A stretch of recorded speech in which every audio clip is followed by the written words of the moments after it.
This tour will take us deep inside Greers Ferry Dam, where we can feel the chill of the deep waters on the other side of the dam walls.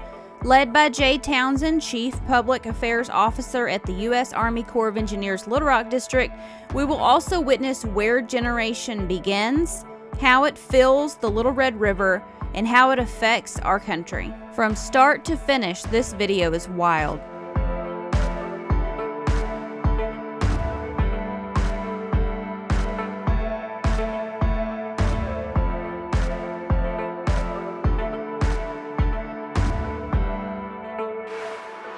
Hey, all about Arkansas. Thank you guys for coming with us today. We're going to give you a tour of Greers Ferry Dam. My name is Jay Townsend. I'm the Chief of Public Affairs for the U.S. Army Corps of Engineers Little Rock District, and we're excited to show you and tell you about what Greers Ferry Dam does, not only for our state, but for our region. So what I want to ensure we cover today is the authorized purposes of Greers Ferry Dam and the rest of the White River dams. And that's flood control, hydropower, water supply, environmental stewardship, and recreation. So the first stop on our tour, we're going to go inside the dam, talk about the dam and our flood control mission. Inside Greers Ferry Dam, just like in the other dam I think that I was able to show you guys, this one here has been here more than 50 years. So first stop on the tour, I'll show you that we have created this underground cavern. It's been here since 1963, and so we've got stalactites starting to form, and then from the floor up we've got stalagmites. So you know, you get a little bit of seepage over time, and calcium buildup, and you get these stalactites and stalagmites. Are they cold? Because they look cold. Yeah, they're cold. Yeah. But we clean it up, right? We're not going to let them get really big. It's not a natural cave, but it's just a natural occurrence that's happening inside of here. But you can see it's a lot of concrete, and it's 856,000 cubic yards of concrete in total to make Greers Ferry Dam. And you can feel the immediate temperature drop. This is the place to be on a 100-degree Arkansas summer day.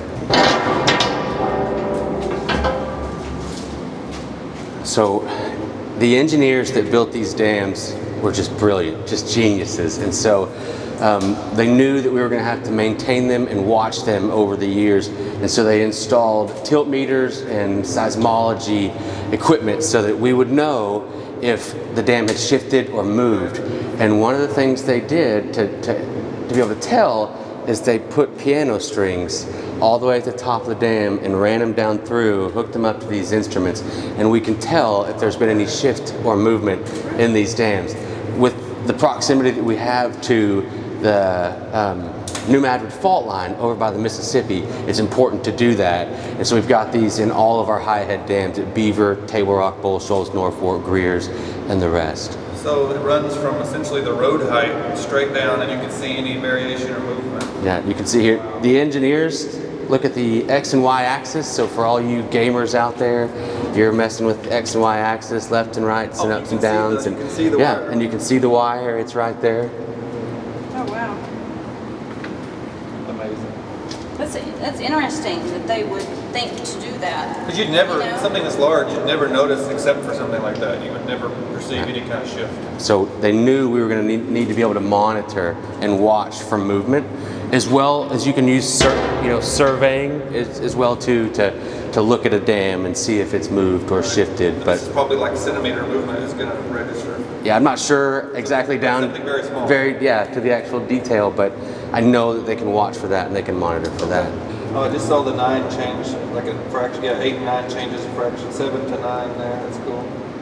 It's probably, maybe somebody drives across it, or an 18-wheeler, or the 9 can change.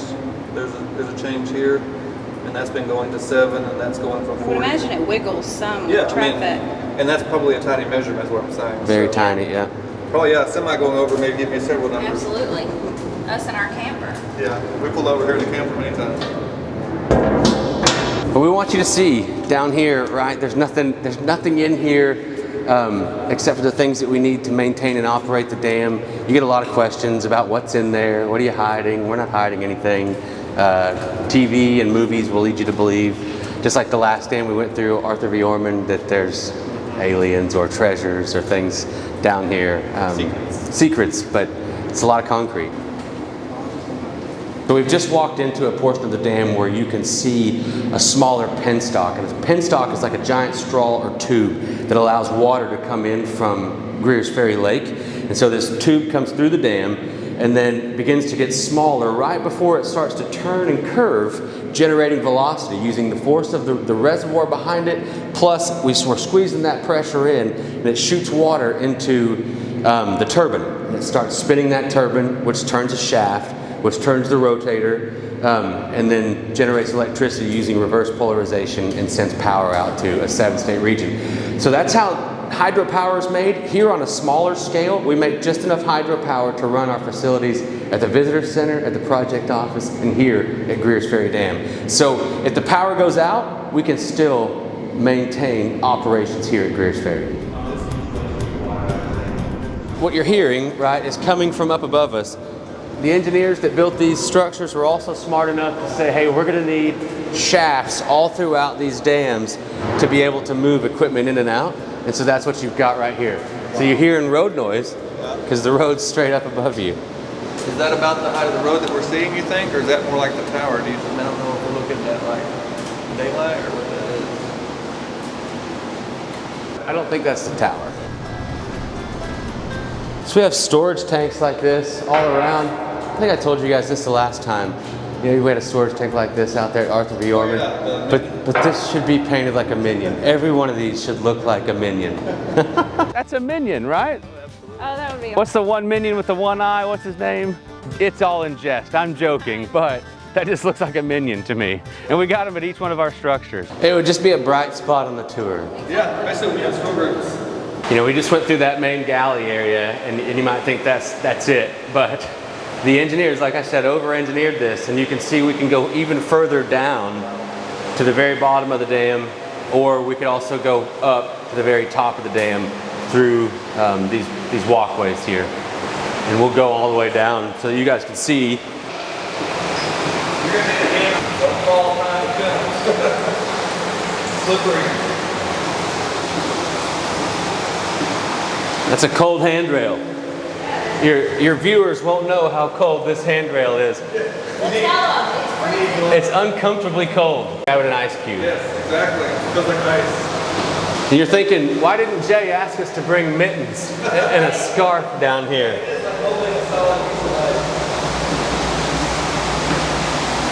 Yeah, I definitely thought that was the deepest level. And so you know, the engineers need this to be able to monitor the dam, physically inspect it, and know what's going on at all times. This feels terrifying. I'm trying to picture where we are. So I don't think I want to know. yeah, you're way well underneath the lake now. I've come down here in our dams and turned off the lights.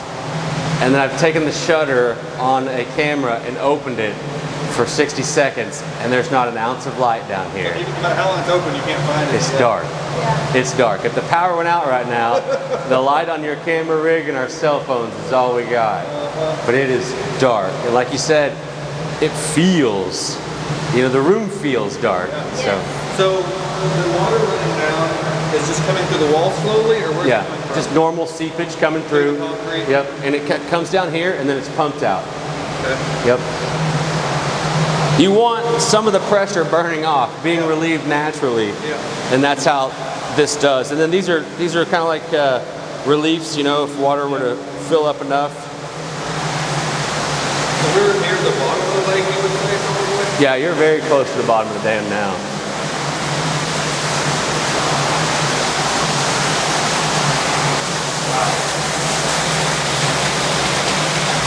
You can see all the water runs down into here, and then it's pumped out from here. Wow. It's just constant. I feel like it's the concrete's just super saturated. Eventually something just finds its way in. And then it's just the amount of sweating that's going on is leading to it. They knew there'd be this much volume, so they built it with that in mind to have channels to get it out. That's right. It's all that's coming through the concrete eventually and seeping into here, and then it goes down in here and gets pumped out and it doesn't flood. Yeah. And sweat. Yeah, this is condensation, yeah. If I move this up and it starts floating, it lets our engineers know, hey, you got more water down here than you need. Yeah. Like a toilet. Like a toilet. Just like a toilet bulb. Yep.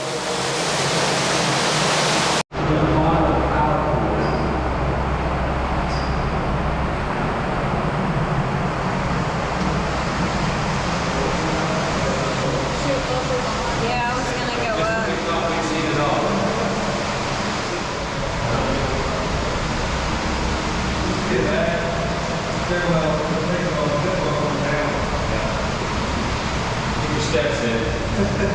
Power is generated inside here, comes out, and then this is how you start to you begin to transfer it to the switch yard. And that's what that hum is. We'll walk out here and we'll get the view that nobody else gets. All right.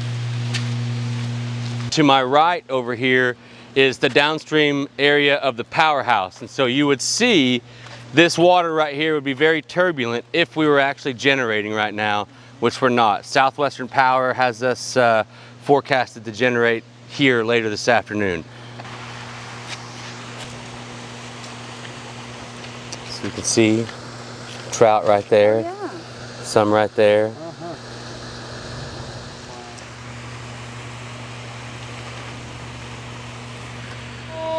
So it's over here.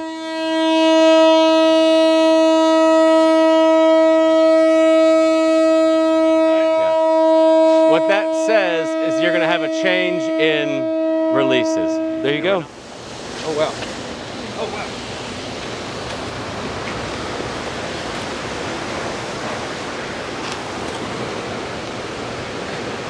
Look at the wave. So it comes out below this big bend. And I can tell you from looking at it, both units came online. So 1 and 2, right? These are 1 and 2? 1 and 2, they are on and they are generating power.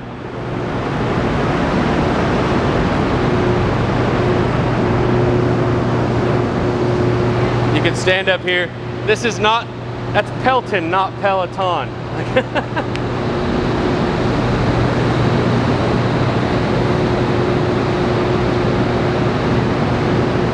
Look here, you can plug right into it. Oh, wow. You can charge your battery right here. So you can see the nameplate. This is for the exciter. Tells you how many RPMs, amps. Wow, I can feel it vibrating. Yeah. And the lights come on when we're generating. And then we've got a big giant gantry crane that allows us to disassemble these units and take them apart. Take certain parts off. Yep.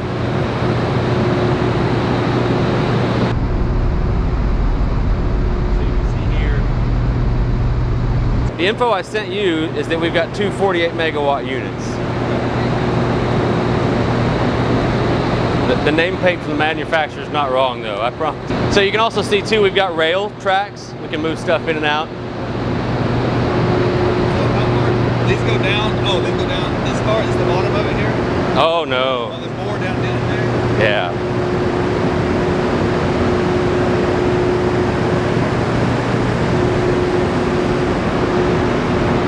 If you remember, I told you that water comes down through a giant penstock, a giant straw, and then it starts to curve around and water's injected into a turbine that turns really fast, that then turns a shaft, that then turns the rotor at the top. This is that shaft.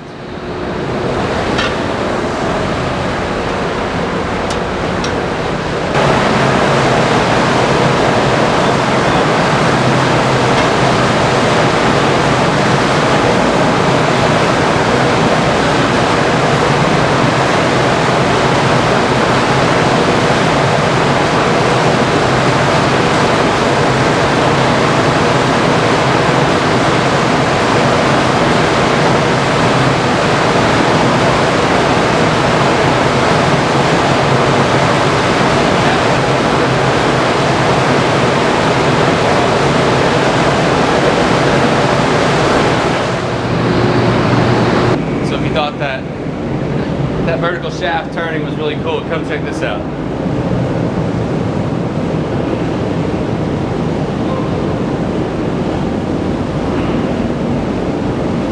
I told you that the penstocks for these units were much bigger than the house unit. That smaller penstock we saw compared to this. So this is where water's being funneled into a tight place? Yeah. This is, like I said, lakeside is pushing water into here, and in there is when it begins that spin down, generating velocity. And now we're... That's water pressure, right? That's it.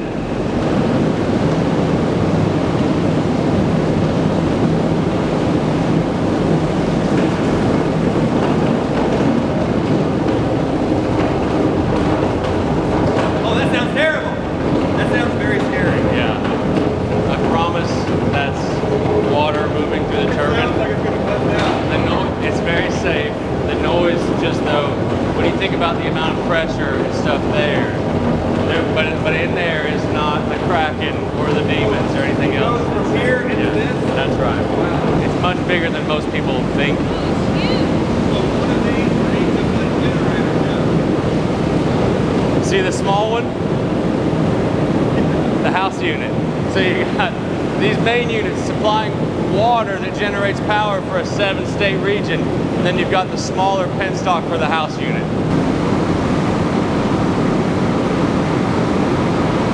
The lake, right, is basically calm. It's just water sitting there, Yeah. doing nothing. And then once you funnel it down to get that pressure, the sound coming out of that, the violence of that water, the energy it's producing is amazing.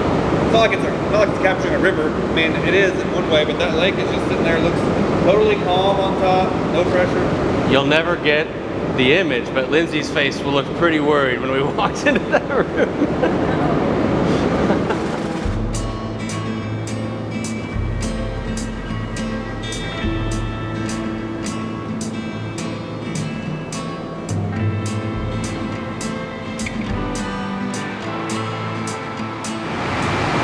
So this is the house unit.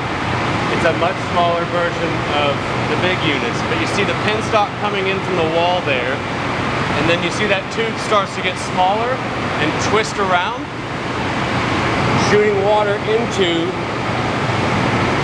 that turbine, which turns that shaft and then generates the electricity up here where they're reversing magnets. The turbine is here? Yeah. Yeah. And then that's the shaft. Yeah, inside there, turbine, the water's turning the turbine, which is turning the shaft, which is turning the stator, generating electricity.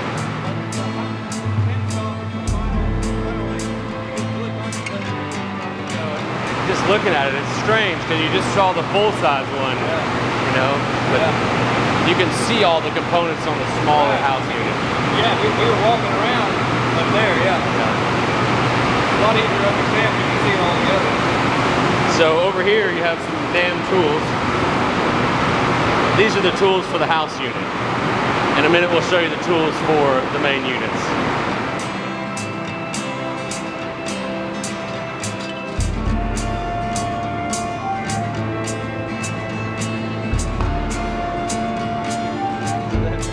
Everything's just bigger down here. It's like we're in Texas. No, so then you got your big dam tools, much bigger than the small house unit tools. But see over here, all of these.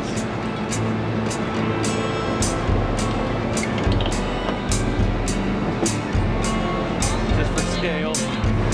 But everything in here, a lot of times you either have to fabricate it or repair it. You can't go to your local hardware store and get this stuff. And so it's either got to be specially made or fabricated on site. That's why you see a lot of these tools and all this equipment. You know, you've got a 50-year-old hydropower plant. You've got to be able to work on it and take care of it. Specially trained people go through long processes to be able to work here.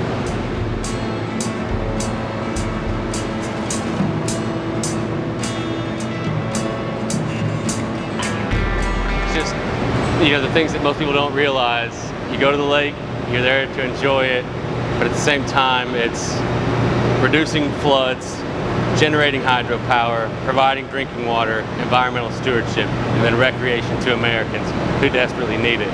So we're just very proud to be able to do what we do. The people that work at the Corps of Engineers are Arkansans and Southern Missourians too. We're your Sunday school teachers and your softball coaches. So if you see someone that works for the Corps, don't give them a fistful and say we want more water for our fish or we want more water upriver. Say thank you. Like, it's a thankless job. And so if somebody's walked up to someone wearing a Corps of Engineers shirt and said thank you, that would probably change their day. Solving a lot of problems, that's for sure. Our nation is just so fortunate to have a Corps of engineers. George Washington appointed the first Army engineer officers in 1775 during the Revolutionary War to start providing engineering solutions for our fortified fighting positions. When the nation said, hey, we can't figure out how to complete the Panama Canal, they called the Corps of Engineers. When they said we want to put a man on the moon, they called the Corps of Engineers and we built the Kennedy Space Station. When they said, oh my goodness, we've just had the first pandemic we've had in 100 years, we need alternative solutions for our overrun hospital problems, the Corps of Engineers built alternative care facilities.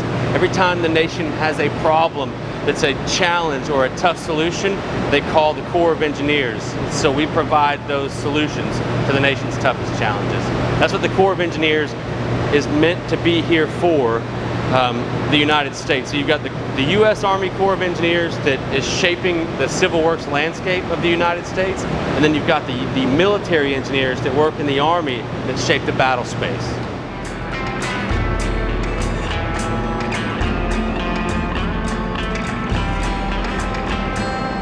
Prior to 9/11, when we were able to give dam tours to the public more frequently, we would start here. This was the old entrance/visitor center. You can see the great murals, the one at Greers here. But because this is vital to our nation's security, they've looked at critical infrastructure across the United States and said, hey, these are some things we've got to think about keeping safer. But slowly by slowly, we bring people down here and remind them what it's all here for.